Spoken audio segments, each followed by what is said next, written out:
All right. Here we are. We're back again after a short hiatus, which I will explain about later. But as of right now, everything is good. We are back to streaming. Hopefully you guys are hearing me well. Like I said last time, sometimes my OBS settings reset, and so I have to mess with them a little bit, but I'm pretty sure I have them saved at this point, so hopefully they will continue to stay that way, and I can be consistent across the videos. So yeah, today is Matthew 5. This is our 5th day of reading through the Bible. That's going to get harder to talk about or to keep track of as we go because, once we get through Matthew, then I'll have to add. But as of right now, it's easy with just whatever the chapter number is. That's the day we're on, so day 5 right here. And pretty excited to get to this one. This is the Sermon on the Mount, pretty famous one. Matthew just starts out with a bang, huh? A lot of good stuff. This one's pretty long, too. So I think there's going to be a lot to talk about here. I mean, I know there's going to be a lot to talk about because basically there is a lot to talk about, not only just in quantity, but in quality as well. So I'm excited to get to this one. I got my hot water. Super important to have that, nourish the throat as you're talking. So that's good. Yeah, just going to talk about the sermon today. Don't really have anything special planned, but may talk about some personal things in my life and stuff like that. So beautiful day outside. No reason to wait. Let's get on into it. And let's pray. Dear Heavenly Father, we thank you so much for today, Lord, this opportunity to share the gospel with the world, Lord. And we just ask that you bless this stream and open listeners' hearts to you, Lord, and to speak through me with the Holy Spirit. We thank you so much for the Bible, Lord, your love letter to us as humans, and just the fact that you sent your Son to die on the cross for our salvation. Thank you so much, Lord, and praise be to your holy name. Amen. All right, so we got Matthew 5 here, introduction to the Sermon on the Mount. Let's go. Now, when Jesus saw the crowds, he went up on a mountainside and sat down. His disciples came to him, and he began to teach them the Beatitudes. He said, "Blessed are the poor in spirit, for theirs is the kingdom of heaven. Blessed are those who mourn, for they will be comforted. Blessed are the meek, for they will inherit the earth. Blessed are those who hunger and thirst for righteousness, for they will be filled. Blessed are the merciful, for they will be shown mercy. Blessed are the pure in heart, for they will see God. Blessed are the peacemakers, for they will be called children of God. Blessed are those who are persecuted because of righteousness, for theirs is the kingdom of heaven. Blessed are you when people insult you, persecute you, and falsely say all kinds of evil against you because of me. Rejoice and be glad, because great is your reward in heaven. For in the same way they persecuted the prophets who were before you. Salt and light.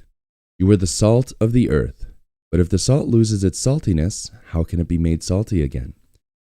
It is no longer good for anything except to be thrown out and trampled underfoot. You are the light of the world. A town built on a hill cannot be hidden. Neither do people light a lamp and put it under a bowl. Instead, they put it on its stand, and it gives light to everyone in the house. In that same way, let your light shine before others, that they may see your good deeds and glorify your Father in heaven." The fulfillment of the law. Do not think that I have come to abolish the law or the prophets. I have not come to abolish them, but to fulfill them. For truly I tell you, until heaven and earth disappear, not the smallest letter, not the least stroke of a pen, will by any means disappear from the law until everything is accomplished. Therefore, anyone who sets aside one of the least of these commands and teaches others accordingly will be called least in the kingdom of heaven. But whoever practices and teaches these commands will be called great in the kingdom of heaven. For I tell you that unless your righteousness surpasses that of the Pharisees and the teachers of the law, you will certainly not enter the kingdom of heaven. Murder.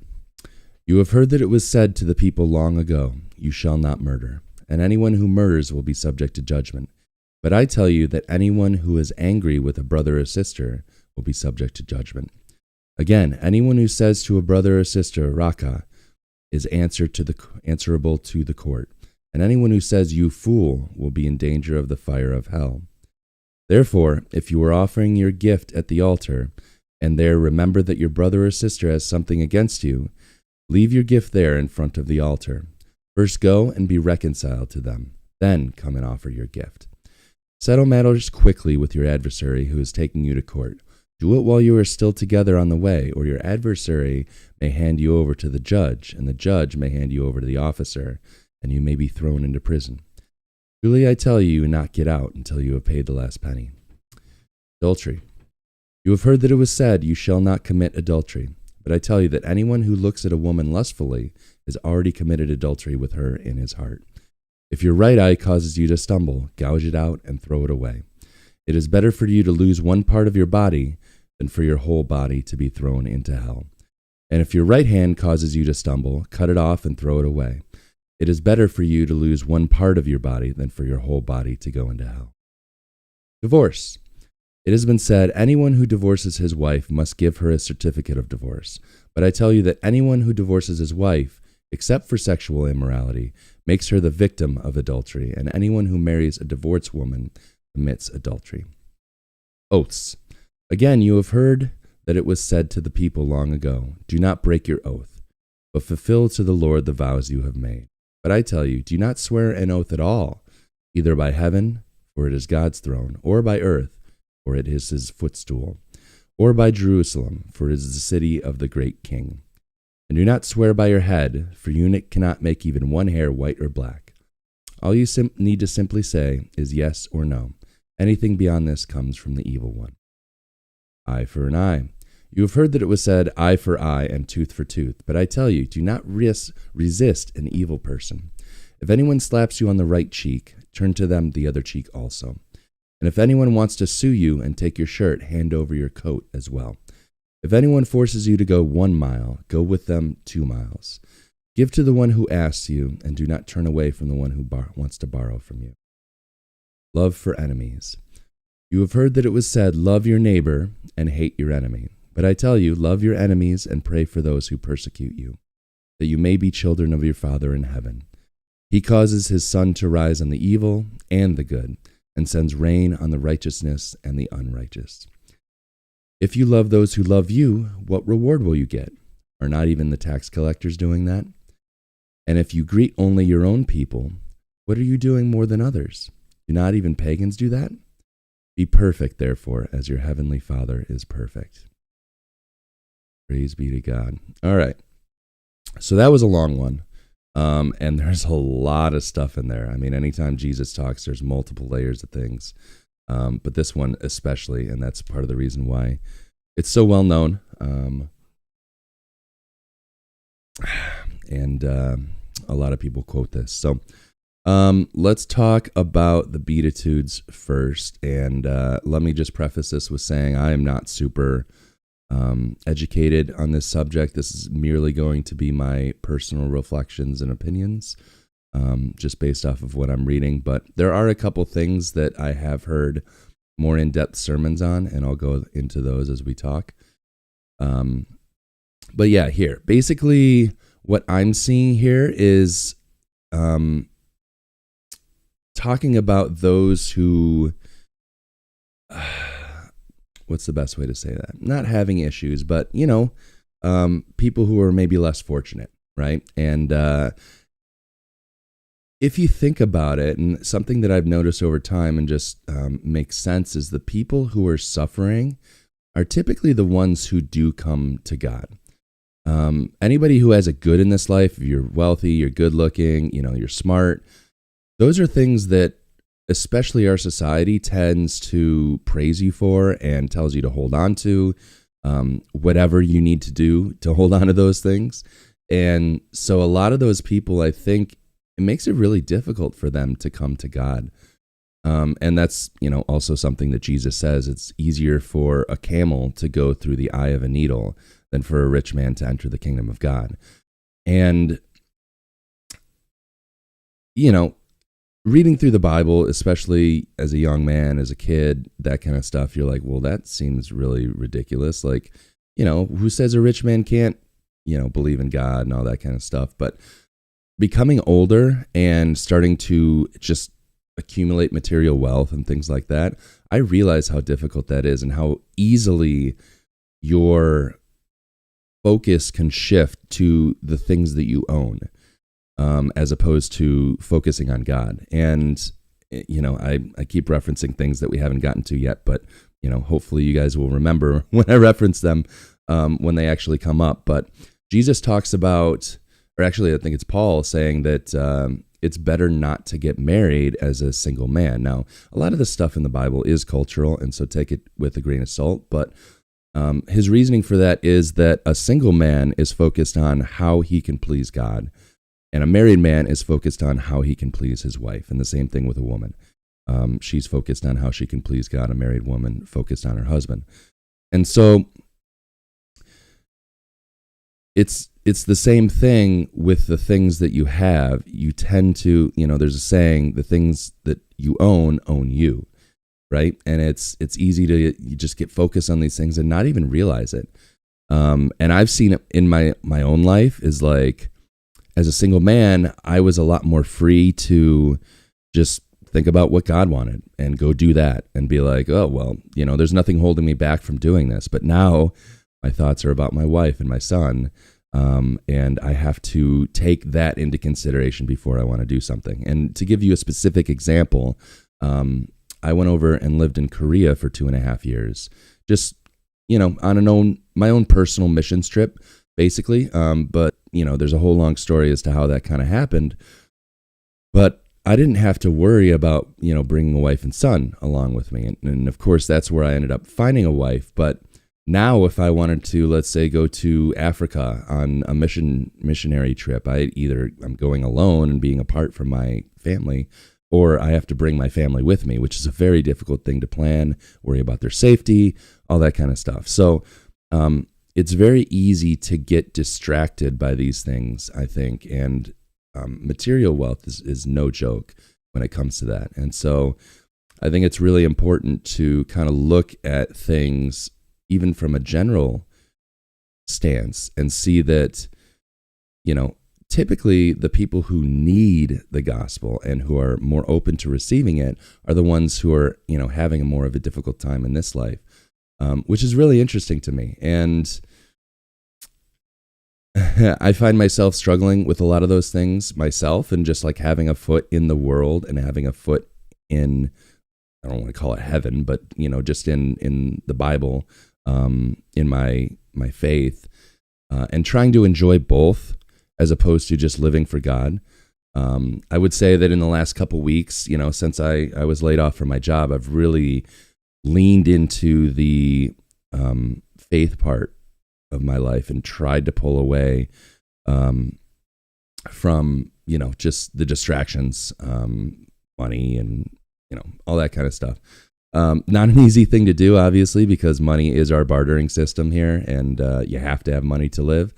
But, just really praying and saying, God, take me where you want me to go. I will go there, and, just you lead the way. So yeah, been a difficult journey in that light.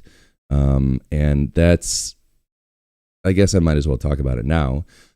That's part of the reason why I've had a hiatus the last couple days, is because hockey has started up again for me. And for those of you who don't know, which would be most of you, I played hockey growing up until I was about 18 years old at a very high level, and had a chance to go professional, decided it wasn't for me. And so my dad asked me to coach at 19 years old. So I had my own team at 19 years old.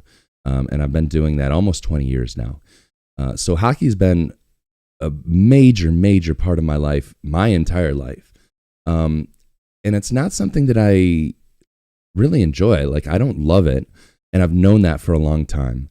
And so I've had some efforts to try to get out of it. And there's been a couple times where I've taken a year or so off, but I've never been out of it for a very long time. And, there's been other stuff going on in my life. For a time, I was just a hockey coach, but I was also young. And so I thought that the lifestyle it brought me was just me. It was like I stayed up late. I'd, drink a lot, and that's the hockey culture. I would eat a lot, and I blamed it on never really learning the proper nutrition of a non-athlete. I just kept eating like an athlete and expected to not gain weight. And then here, is the proof that does not work. Waking up late, just valuing free time, pretty much doing nothing while I'm not at the rink, entertaining myself. Excuse me. And I always thought that was just, okay, that's just me. And I just enjoy this and all that. And it's become very apparent to me over the last couple weeks that is not a healthy thing for me. And I never knew it until it was just hockey. It had to take my wife and son being halfway across the world, me having lost my job, and just having hockey in my life for me to realize how it made me act. And for, I don't know, it was 2 or 3 weeks after I got laid off, I really prayed a lot. I leaned into my faith and just really said, okay, God, what do you want me to do? And that's where I came up with streaming. And at first it was streaming video games. And then it became, hey, I'm going to read a chapter of the Bible every day and give my thoughts on it. And truly, I think that's where, God wants me to be. And then probably, have some kind of work on top of that. But I was doing really great. Like I talked about on the stream before, that I had a routine. I was waking up, early, 7 a.m. It's early for me. And, especially after being so many years of a coach and waking up at 10, 11, 12, every day and just staying in bed, not caring and all that kind of stuff. I was waking up at 7 a.m. I would go for a walk. I would lift before I read. I would prepare. I would read my Bible. I would look at, the next chapter. I would study notes and stuff like that, get on here. And I was not only in a more healthy mindset and physical routine, but I was also, expanding my knowledge on the Bible as well and really growing closer to God. Spring hockey started up again, and it was just 2 days a week, but those 2 nights and the next day, I was really struggling to stay in my routine, and I didn't realize it. And then I had a chat with, the hockey director, and he was like, hey, I know you lost your job. Would you like to make some more money at the rink? And I was like, of course. That makes perfect sense. Let me, do it every day, all that kind of stuff. And immediately, I just could not stay in my routine. I was done. Yesterday, I woke up at 7 a.m. and I didn't leave bed until 1 p.m. Obviously I went to the bathroom a couple times, etc., but I just didn't want to get up. I didn't want to do anything. And until it was distilled down to just hockey, I didn't realize that was the reason. And I think there's a lot of deep-seated, pain and hurt and resentment that I picked up over the years of just playing and coaching. So it's not necessarily hockey itself, but it's, difficult to kind of keep that away. And I just think that sometimes it's healthy to get away from things. And so that's kind of this, this whole long story is talking about there are certain things that, sometimes you just need to walk away from. And I think that for me, hockey is one of those. I'm at a crossroads in my life now where the hockey season's over. Excuse me, dry throat today, guys, as maybe you can hear. And, I got laid off. So it's a chance for me to really change my life, to learn new skills, and to completely change what I've been doing and, kind of what I'm going to be doing going forward. And I think that part of the reason too is that I've been stagnant for, it's almost 20 years now as far as career growth and knowledge and things like that. Hockey was something that just made sense to me as a small kid. I just understood the game at a super high level. And so as a coach, it hasn't really challenged me to continue to learn and better myself. And so I feel like I've pretty much just stayed the same for the last 20 years.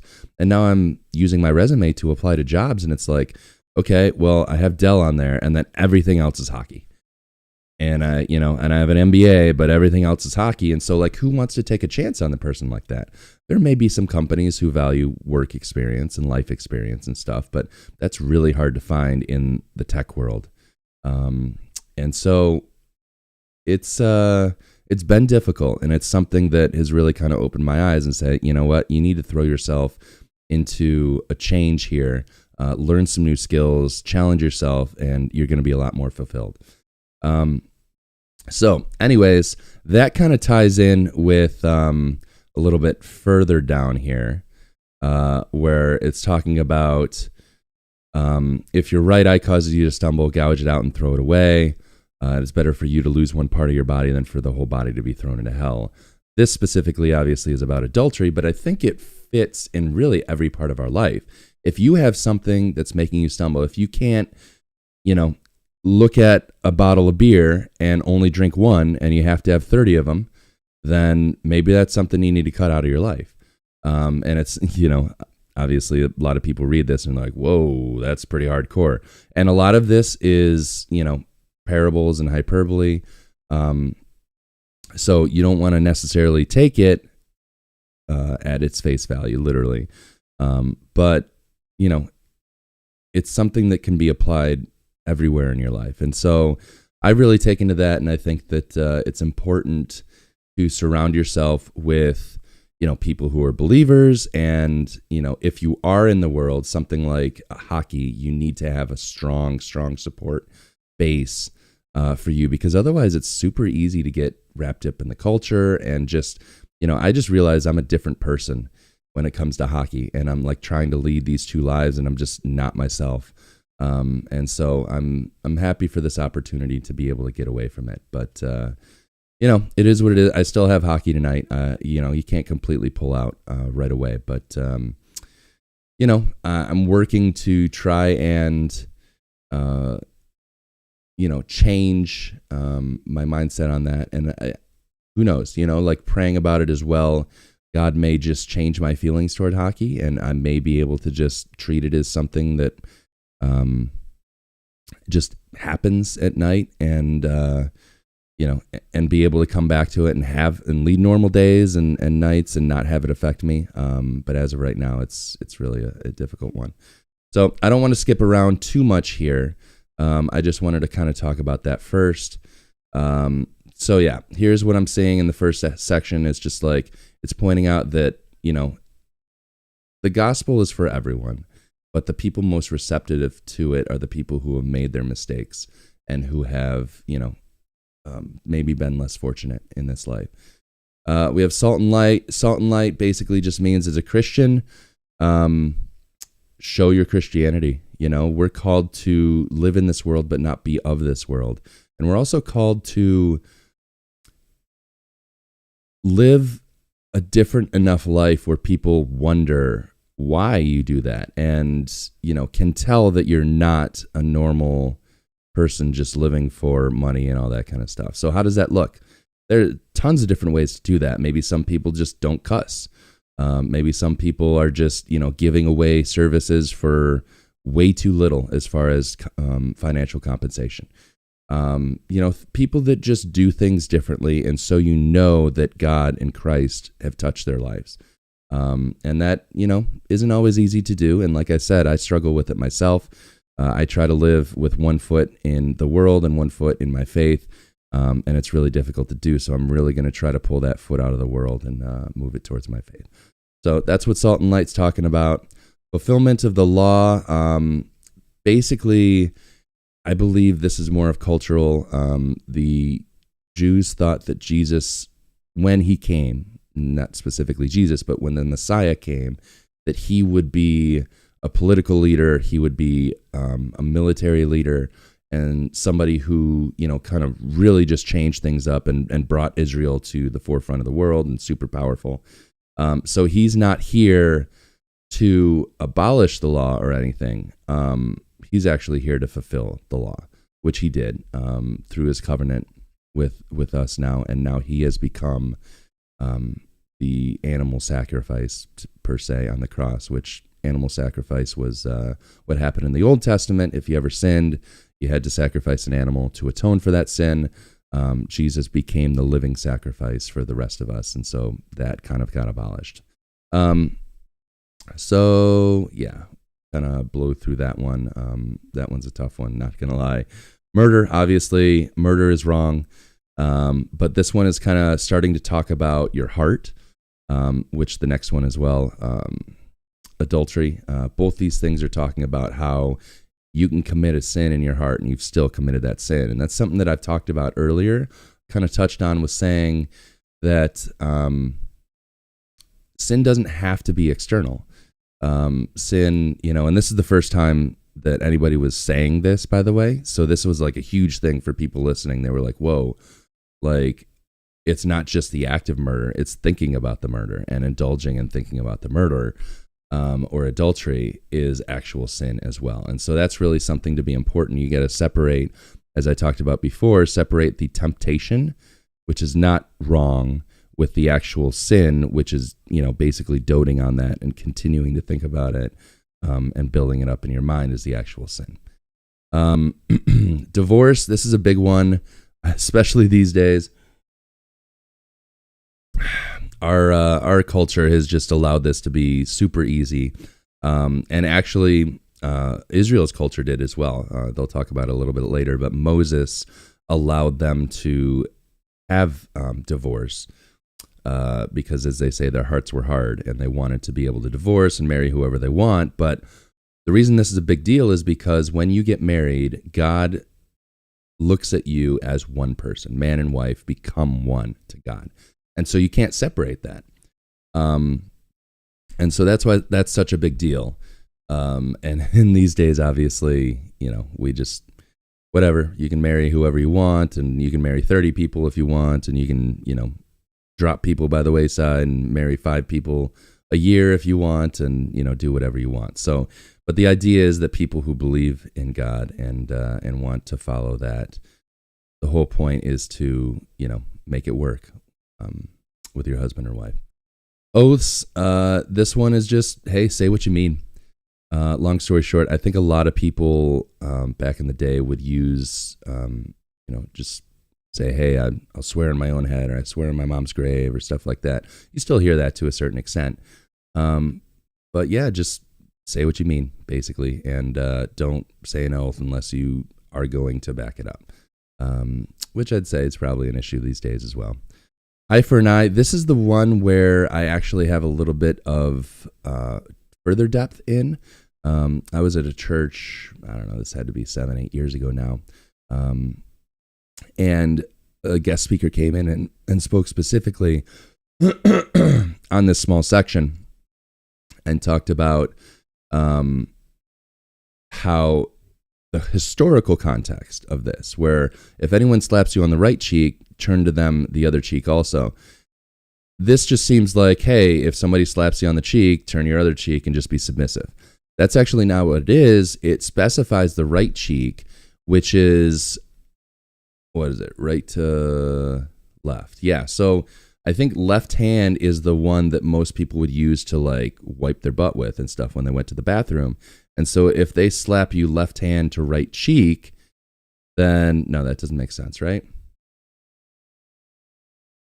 Boom. Yeah, it would right hand to right cheek. So they wipe with their right. So right hand to right cheek. And so that was like a super big deal. Somebody's slapping you with their poop hand. And it's not, necessarily that they still have poop on it, right? But it is significant in that context. And so it's like, hey, hit me on the other side too. If anyone wants to sue you and take your shirt, hand over your coat as well. This one's pretty standard, I think. If anybody's like, hey, I want all your stuff, be like, you know what? You can have it.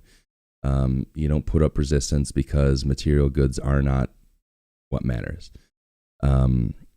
Tough teaching here, obviously, and there's a lot of people who say this is hard to take. If anyone forces you to go 1 mile, go with them 2 miles. Okay, this one, I guess, was a Roman punishment. Would be if you, I don't know, if you did something bad but not super bad, they would force you to march with like a big backpack or something for a mile. And so if they force you to go 1 mile, you go two with it. 2 miles is the teaching. So, and then give to the one who asks you, and do not turn away from the one who wants to borrow from you. I think this one talks about just being like super, if somebody is just, asking to borrow over and over and over again. I don't remember. It's been a long time. Like I said, it's been 8 years. There was some historical context to all these things, but I'm not remembering exactly what that one was. But just pretty much the same as like, hey, if somebody has the audacity to ask to borrow, then you should be open to it. Love your enemies. This is a crazy one as well. Like at the time, everybody was like, eye for an eye, tooth for tooth, if revenge for revenge, right? If somebody does something to you, you get them back. And that's still the way today, even more so, I might say. Our culture is very much, if somebody does something to you, you get them back. And that just only escalates to badness. So I think that this one is a very important teaching to say, hey, not only is it the right way to treat people, but it also de-escalates situations where a lot of times people, I get you and then you get me back a little bit worse, and then I get you back a little bit worse, and then, it just keeps going and ramps up and becomes a little crazy. So always good teaching. This was a long one. A lot of stuff to unpack on this one. I think, we're over 30 minutes already on stream here, which typically I'm around 20 to 25, I think. So a little bit longer today, but I appreciate you guys hanging out with me. As I said, not super educated on this type of stuff. This one's just kind of always taken at face value, but there's a little like insights there. So anyways, if you're watching the VOD, I encourage you to please comment, and we can, start up a conversation, develop some relationships and stuff, and just kind of get it out there and talk about it. So I appreciate you guys stopping by. Thank you so much. We will be back tomorrow morning, and I do mean that as much as I possibly can. And we'll get back on track, and so we'll talk to you then. All right.